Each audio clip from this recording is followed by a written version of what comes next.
What do you get when you cross your rear two wheels with your drive shaft? Your differential. And this is what happens when you don't change that oil.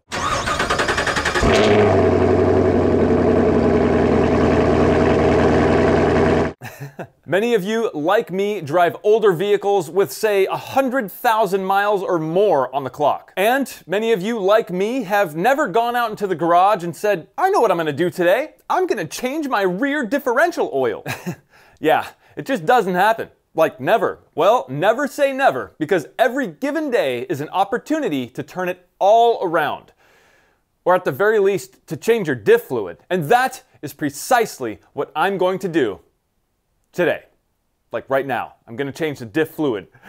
I'm working on my 1995 GMC Suburban. This thing's got the 10-bolt, 8.5-inch GM locker in it, and I'm pretty sure that the fluid has never been changed. This is stock from the factory. This vehicle only has about 78,000 miles on it, so I'm not expecting anything crazy like parts to be falling out when I remove that rear diff cover.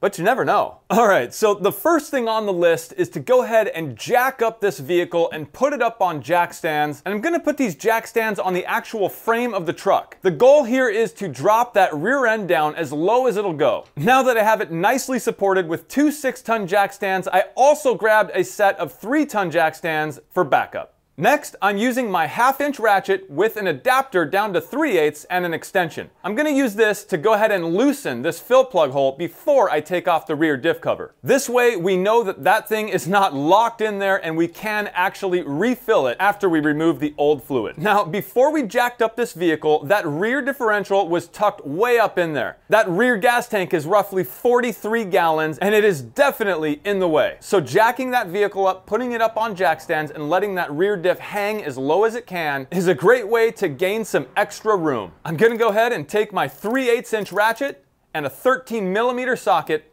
and just start removing the bolts. I've chosen to remove all of the bolts except for the very top center bolt. I've also chosen to take a piece of cardboard and basically map out where these bolts go so that I can be sure to put the same bolt back in the same hole. Now we get to the fun part.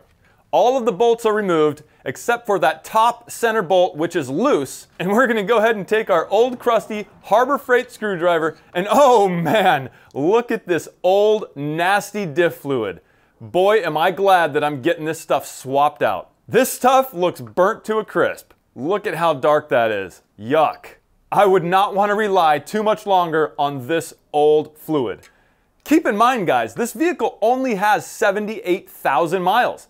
Yes, it is very, very old, but 78,000 miles, this fluid is pretty dark. Make sure you have a drain bucket to catch this nasty fluid and even some plastic under that, just in case. And here is the top bolt you can see we left in so that this rear diff cover would not fall as we crack this sucker open. Now that all that fluid is drained out, I'm gonna go ahead and remove that top bolt. I'm gonna apply pressure to the cover so that it doesn't fall, and by hand, just remove the bolt. Then we'll pull that cover off and reveal the differential. Wow, and it is pretty black from this fluid. Here you can see the rear diff cover and especially that magnet. Boy, are those magnets needed here more than ever before. Look at all of the metal shavings on this magnet. It's incredible how much metal shavings build up on this thing. This is a testament as to why you need to swap your rear differential oil per the manufacturer's recommendations. I believe on this GM truck and most of the GM trucks that carry this same rear end, it is recommended at the first 30,000 miles. And that is because when you first start driving your brand new vehicle,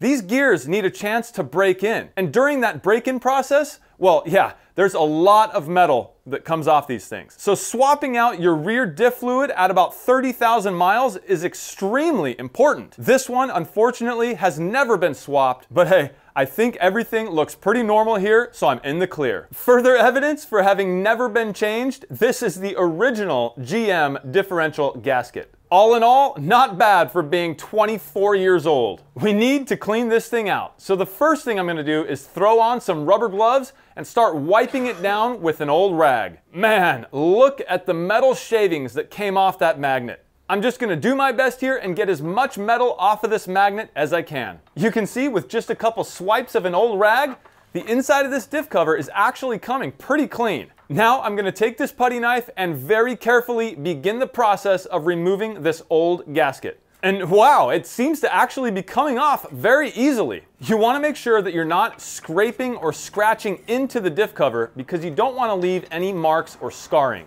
Anything like that could lead to leaks in the future. Here, the old gasket has been completely removed, but as you can see, we still have a lot of work to do on the gasket surface. And if we take our original GM gasket and lay it on top of our brand new Felpro gasket, you can see that the holes line up perfectly. I'll put a link down in the description below this video for this exact gasket. The first part of the process in preparing this diff cover gasket surface is to take a razor blade and try to scrape off any remaining gasket material. Now that you have that as clean as possible with the razor blade, I'm going to take this 3M very fine sanding pad and basically buff down this surface to nice shiny metal. Now to go over the top and to get it extremely clean, I'm going to take this brake parts cleaner and spray out the whole inside of this diff cover as well as the gasket mating surface. You most likely do not need to do this, but hey, if you have the brake parts cleaner, why not? Now I mentioned how dirty the inside of this differential was.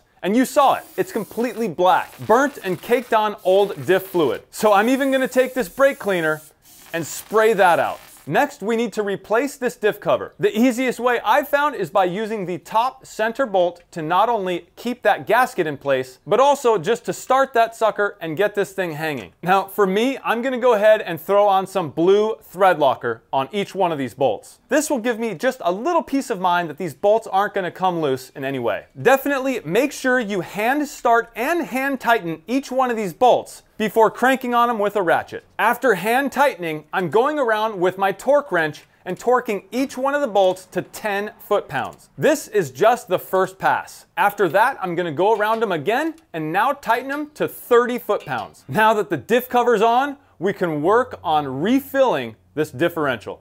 Now, you may not have to do this, but I'm using my vacuum here right alongside this plug as I remove it, just for a little extra insurance that none of this crud is going to fall down inside that hole when I take this plug out. Now, as for the lube, the manufacturer calls for GL580W90.